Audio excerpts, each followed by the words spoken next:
दोस्तों लो जी आ गया तोतले जी और अवैध घुसपैठी का जवाब। आज इन पर मैं वीडियो बनाने ही वाली थी कि हमें दोनों बच्चे एक साथ दिखाए जाने चाहिए, लेकिन भैया ये तो पहले से पहले तैयार रहती है क्योंकि पूरी ट्रेनिंग के साथ जो आई है यहाँ पे जो फिट करी गई है भारत में, ये हमारे भारत के लोगों का जवाब पहले उनके जवाब के बाद देती थी, अब ये उनके सवाल से पहले ही जवाब देने लगी है। कल मुझे बहुत सारे लोगों ने व्हाट्सएप पे मैसेज किया था, दीदी इसका बच्चा जो है असली माँ लेके चली गई, आप इससे ये कहो कि हमें दोनों बच्चे एक साथ चाहिए। लो जी, इसने मेरा वीडियो बनाने से पहले ही वो बच्चे दिखा दिए, ये लो दोनों हम लेके आ गए हैं। और आज तोतले जी की सबसे पहले बात करते हैं, बहुत सारी ऐसी चीज़ें आपको शेयर करने वाली है जिसे सुनने के बाद आपका दिल खुश होने वाला है। तो आज सबसे पहले बात करते हैं तोतले जी की। तोतले जी कह रहे हैं हम लोग कहते हैं कि अडॉप्ट की हुई है, हमें फ़र्क नहीं पड़ता लोगों की बातों से, हमारी बेटी के बारे में खासकर कुछ बोला जाए, बिल्कुल फ़र्क नहीं पड़ना चाहिए क्योंकि अब जो तुम्हें फ़र्क पड़ने वाला है ना उसके लिए तुम्हें तैयार रहना है। हम नहीं चाहते तुम्हें अभी से फ़र्क पड़े, कोई टेंशन नहीं लेना, बिंदास तरीके से वीडियो बनाओ, डॉलर छापो, क्योंकि तुम्हें आगे जो फ़र्क पड़ने वाला ना बेटा झेल नहीं पाओगे, इसलिए आराम से वीडियो बनाओ। क्या कह रहा तू, लोगों का तो दिमाग नहीं है, ओ माय गॉड। तो दोस्तों इसने लोगों को आज खुला चैलेंज कर दिया। लोग तो क्या क्या क्या कहते रहते हैं लोगों के पास दिमाग नहीं है, कहाँ से होगा बेटा दिमाग, जब दुनिया में एक कार्टून तेरे जैसा पैदा हो गया भारत में, सारा दिमाग तो ऊपर वाले ने तेरे अंदर भर दिया ना। बीबी बीबी, दोस्तों कौन अपनी बच्ची को बीबी कहता है जरा मुझे बताइएगा।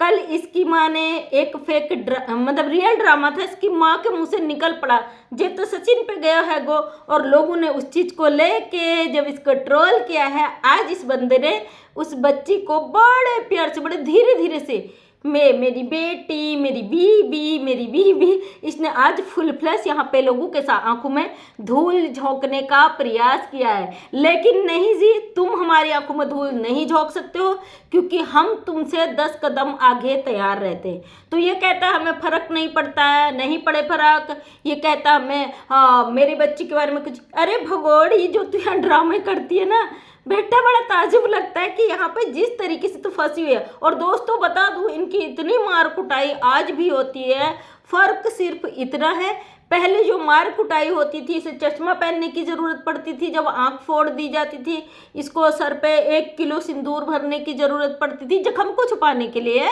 और इसकी खोपड़ी कभी सूज जाती थी। लेकिन अब की बार इसे बोला गया है भाई जहाँ पे ना वीडियो बने, जहाँ पे इसको चेहरा छुपाने पड़े, ऐसी जगह बिल्कुल भी नहीं मारना है इसको ऐसी जगह मारना है जहाँ पे पब्लिक की नज़र ना पड़ सके। तो आप समझ सकते हैं मैं कौन सी बात करने वाली हूँ। तो आज भी इन लोगों में कुत्ता बिल्ली की लड़ाई होती है, आज भी इनमें कुटाई होती है जम के, आज भी एक दूसरे का थोबड़ा ये कूटते हैं। और रही बात बच्चे की, तेरे दोनों बच्चे एक साथ दिखाने ऐसे हमें बेवकूफ़ बना लोगी? नहीं जी नहीं, हम बिल्कुल बेवकूफ़ नहीं बनेंगे क्योंकि हम जानते हैं बच्चा अडॉप्ट किया हुआ है, बच्चा खरीदा हुआ है, तो हम इस चीज़ से कभी भी नहीं मानेंगे। तो 1000 सफाई दे दे और फिर हम क्यों माने भाई, हम तो ऐसे ही ऑलरेडी तेरा डीएनए टेस्ट की मांग कर चुके हैं, हम तो रख चुके हैं अपनी बात की हमें इस बच्ची का डीएनए टेस्ट चाहिए। अब बात करते हैं डीएनए टेस्ट की कि भाई इसका डीएनए टेस्ट होगा कि नहीं। कुछ दिन पहले एक भाई साहब बड़े दुखी थे इस बात को लेके, उन्होंने लंबा चौड़ा भाषण, लंबा चौड़ा कमेंट मेरे वीडियो पे लिख दिया कि तुम कैसी माँ हो भाई, एक माँ से उसकी बच्ची का डीएनए टेस्ट की मांग कर रही हो। जी बिल्कुल मैं ऐसी ही माँ हूँ क्योंकि माँ को कभी प्रूफ देने की ज़रूरत नहीं पड़ती। जिस तरीके से अवैध घुसपैठी हमारे देश में बैठकर 1000 बार उस बच्चे की सफाई देती है, लो जी मैं प्रेग्नेंट हूँ, जो 7वें महीने में किड में यूरिन भर के दिखाती है, इसको सफाई देने की ज़रूरत पड़ती है, इसको हॉस्पिटल में नकली भर्ती होना पड़ता है, इसको सफाई देने की ज़रूरत पड़ती है। अब जब बच्चा उसकी असली माँ ले गई है तो इसको फिर भी सफाइयाँ देनी पड़ती है।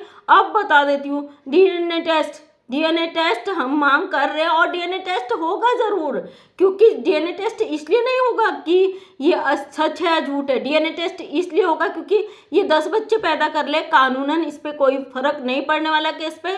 हम डीएनए टेस्ट की मांग इसलिए कर रहे हैं क्योंकि इसने भारत की जनता को बेवकूफ़ बनाने का काम किया है ना। और तेरे रही बात कोर्ट की, तो इंटरनेशनल मामला, तेरे ये बच्चा पैदा करने से कोई फर्क नहीं पड़ने वाला। और दूसरी बात, भाई साहब जो तुमने कमेंट किया था कि भाई डीएनए टेस्ट की मांग कर रहे हो, कैसी माँ हो। गुलाम हैदर के 4 बच्चे यहाँ बैठे हुए हैं, उसकी जो बेगम है यहाँ बैठी हुई है, जो उसकी पत्नी है जिसका अभी तक तलाक नहीं हुआ है, उन 4 बच्चों के लिए आप इस औरत को कहते हो उसकी माँ है। तो अब भाई जब उसका ये जो नकली बच्चे का ड्रामा कर रहे हैं तो क्यों ना हम बोले, क्या वो गुलाम हैदर के बच्चे नहीं है जो कहते हो हम ये बच्चे देंगे नहीं, औकात है तो ले लो। जो एक बाप को खुला चैलेंज आप लोग करते हो। आप कौन लगते हो उसके हैदर के? कौन लगते हो? कौन? इस भगोड़े के क्या लगते हो तुम? देश से गद्दारी करने का आपका क्या मतलब है? हम तो मांग कर चुके हैं और इसका डीएनए टेस्ट भी होगा, वो भी कानूनी तौर पे। आपको परेशान होने की बिल्कुल भी ज़रूरत नहीं है। अब रही बात जो लप्पू अडॉप्शन की बात कर रहा है, और रही बात इसकी जो बच्ची इसके गोद में आ जाई है, वो बच्ची कहाँ से आई दोस्तों? आपको पता है ये फेक ड्रामा में तो नंबर 1 औरत ड्रामेबाज है, और साथ में चूहे ने भी ट्रेनिंग ले ली है। अब इसके भी मुंह पे जुबान आ गई। बशर्ते फ़र्क इतना है, इसको अब माइक लगाना पड़ता अपनी आवाज़ थोड़ी ऊंची करने के लिए, क्योंकि लपुआ की जुबान तो पेट के अंदर थी, अब थोड़ी मुंह में आ गई है माइक से, है ना। और ये जो तमाशा था मैं बता दूं, ये बच्ची का मुंह नहीं दिखाते क्योंकि इनको बार बार बच्ची बदलनी पड़ती है। जब बच्ची माँ ले गई तो ये बंदी बड़ी दुखी थी। इसने 2 दिन तक कोई बच्ची नहीं दिखाई यूट्यूब पे, उसके हाथ नहीं दिखाए, पैर नहीं दिखाए, पुराने वीडियोज अपलोड कर रही थी। पुराने वीडियोज इसलिए कह रही हूँ क्योंकि लपुआ की जो क्लीन चिट बकरा दाढ़ी थी वो वहाँ पे क्लीन चिट नहीं थी, क्योंकि पहले इसकी दाढ़ी जमी हुई थी। और ये बंदा 1000 वीडियो एक दिन में शूट कर लेता, हर चीज़ का, लैट्रिन का, बाथरूम का, सुसु का, सारे वीडियोज ये शूट करके पहले से रखता है, क्योंकि इसे पता है कभी भी पुलिस अरेस्ट कर लेगी तो रोटी कैसे चलेगी, घर वाले वो वीडियो अपलोड कर देंगे ना, जो भी बचेगा। मतलब वैसे तो सभी को जेल होना है। तो भाई इसका फेक ड्रामा अब मैं बताती हूँ। वो बच्चा इसके गोद में आज कहाँ से आया, क्योंकि कल लोगों ने जो ट्रोल किया, अंजलि का बच्चा है, 64 दांत वाली का बच्चा है, ये लोग तो है ना हर चीज़ के पहले से तैयार रहते हैं, स्क्रिप्ट तो इनके पास पहले से होती है। अगर ये होगा तो ये होगा, ये होगा तो ये जवाब दिया जाएगा। तो इन्होंने पड़ोसी का किसी का बच्चा ले लिया होगा, क्योंकि हमने फेस तो नहीं देखा ना बच्चे का चेहरा ये नहीं दिखाते। लो बेबी का हाथ, लो बेबी का सर, तो फिर हम क्यों माने भाई, क्यों माने? नहीं मानेंगे। तो ये कहता कुछ लोगों की बातों से हमें फ़र्क नहीं पड़ता। बिल्कुल नहीं पड़ना चाहिए फ़र्क भाई, क्योंकि आगे आपको बहुत बड़ा फ़र्क पड़ने वाला है। पहले से ही अपनी सेहत खराब कर लोगे तो आगे की मुसीबतें तो 2 दिन भी नहीं झेल पाओगे, है ना। इसलिए आपको फ़र्क बिल्कुल नहीं पड़ना चाहिए। हम तो ये कहते हैं कि हिम्मत रखो, हिम्मत रखो। हम आज तक आपको सपोर्ट ही करते आए भैया, आपको हिम्मत ही देते आए। और इन्होंने मोहल्ले से कहीं 100, 200, 50 रुपये दे दिए होंगे कि भैया 10 मिनट की वीडियो बनानी है और बच्चा हमें दे दो, हम आपका बच्चे का मुंह नहीं दिखाएंगे, केवल हाथ दिखाएंगे, सर दिखाएंगे। क्या इतना बड़ा रबूपुरा, कहीं पे इनके ऐसे चाहने वाले नहीं होंगे? हो सकता है रामू काका जी के परिवार का ही कोई बच्चा हो, थोड़ी देर के लिए ले आए कि भाई 10 मिनट का वीडियो में दिखा दो, पब्लिक आपसे सवाल कर रही है ना। जो इतना बड़ा गेम प्लान कर सकते हैं उनके लिए 2 मिनट 10 मिनट की वीडियो के लिए क्या बच्चा लाना बड़ी बात है। और वो बच्चा भी अगर 1 घंटे के लिए लाए होंगे ना तो इन्होंने 10-20 वीडियो उसके बना कर रख लिए होंगे दोस्तों, ताकि आने वाले समय में आप सवाल करो उसके लिए ये पहले से तैयार रहे। साइकोलॉजी की टीचर रही हूँ, दिमाग को अच्छी तरीके से पढ़ सकती हूँ। मैं तो बैठी थी भाई वीडियो बनाने कि हमें दोनों बच्चे एक साथ देखने हैं।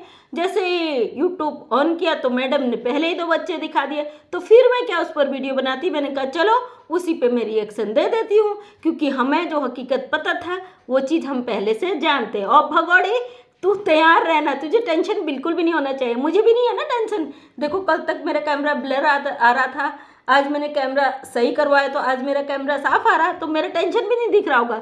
ब्लर में तो तुम्हें पता नहीं चलता होगा ना कि मैडम टेंशन में है, खुश है। लेकिन आज मैं बहुत खुश हूँ और इस कहानी में जो मज़े आ रहे हैं दोस्तों, ये मज़े आपको लगातार कराते रहेंगे। इसका एक एक हकीकत लेके आएंगे।